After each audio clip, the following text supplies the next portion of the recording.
Hey, it's Tony Brueski, and this is our week in review over the weekend, taking a look back at some of the most compelling conversations and stories that we've covered for you of the last week. Brand new episodes back Monday morning, bright and early, 5 a.m. here on the podcast. You're listening to the Hidden Killers podcast with Tony Brueski, featuring former federal prosecutor and president of West Coast Trial Lawyers, Nima Rahmani. Let's talk about Rex Heuermann's situation. Let's talk specifically about his wife, because she's making more headlines with statements that she is giving. She's getting more attention than he has the last couple of weeks, it seems. This time asking for 300 guns back, arguing that they're marital property worth hundreds of thousands of dollars. Is this someone who's just completely tone deaf to what's going on around her, or is this really bad representation that's saying, yeah, you need some money, let's try and get those guns? I couldn't believe it, Tony, when I first read it. I'm like, this has to be a joke, right? Yeah. I mean, here's someone that, talk about tone deaf. I mean, her husband is one of the most hated men in the country, responsible, at least allegedly, for countless deaths of sex workers and counting. Mm-hmm. And, the question was, what were you doing during the time? I mean, allegedly she was out of state, but, her hairs are at the scene. Yeah. So she's kind of wrapped up in all this, number one. And now, her husband has basically like an armory of weapons.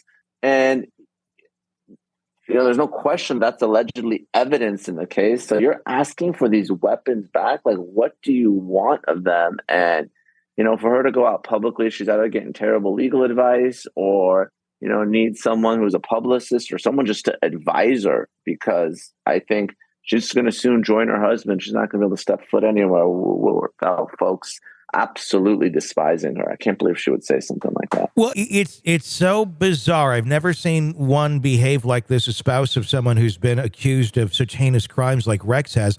There's no guidebook to it, but there is just human decency, it seems. And we haven't really seen a whole lot of empathy for any of the victims that her husband is accused of murdering. It's been strictly, I want money from GoFundMe. My house is torn apart.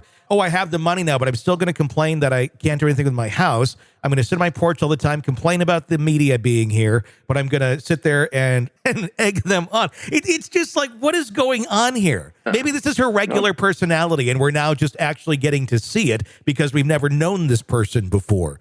But it seems like a really toxic, bizarre way of handling things. And I'm wondering, is she going to end up incriminating herself in some way by what she's saying out loud and the bizarre behavior that we're witnessing? Yeah, I mean, it's really bizarre. Like you said, I mean, Tony, you nailed it. She's, yelling at the press, right, outside of her house, just like they've done something wrong, right? She's this home, which really should be condemned, neighborhood wants it torn down. She wants to keep it because it's somehow, the family home. Now she's filing, spending money filing with an attorney, filing to get these guns back. It's just threatening to sue the police. I get everyone deals with trauma differently, but I don't know. This really kind of takes the cake of, I don't have a whole lot of pity for you anymore.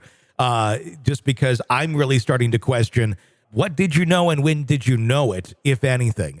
I really think that should be. And your husband has Uzis. He's got like all sorts of like weapons, which are just completely unlawful under New York law. I mean, these aren't like just, hunting weapons. I mean, there's so many. He's got these ancient guns from other countries. I mean, it's just Tommy guns. I mean, it's really insane, If she didn't know that her husband was involved in killing sex workers, I have a very hard time believing that she didn't have knowledge that he was at least seeing them and engaged in other shady activity. That's just my opinion. I have a very hard time believing that at the very least that was not a part of her knowledge of who she was living with.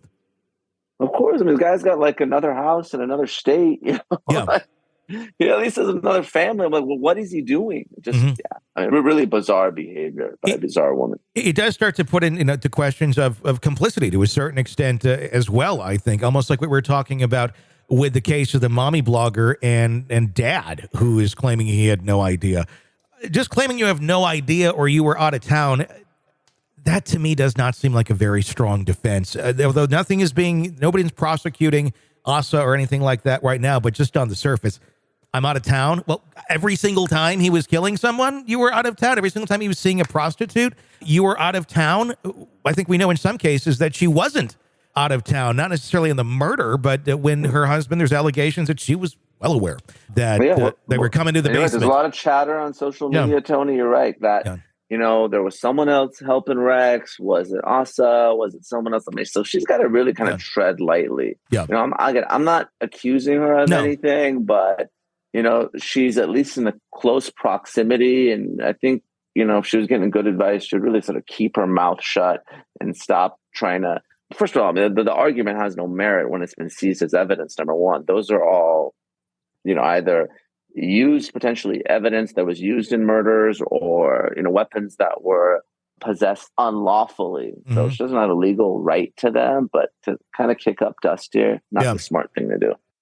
You're consuming the Hidden Killers podcast. Want more? Start binging on all of our true crime podcasts right now through Apple Podcasts and get an ad-free experience when you sign up to be a True Crime Today Premium Plus member exclusively on Apple Podcasts. More of the Hidden Killers podcast dropping soon. Press subscribe now.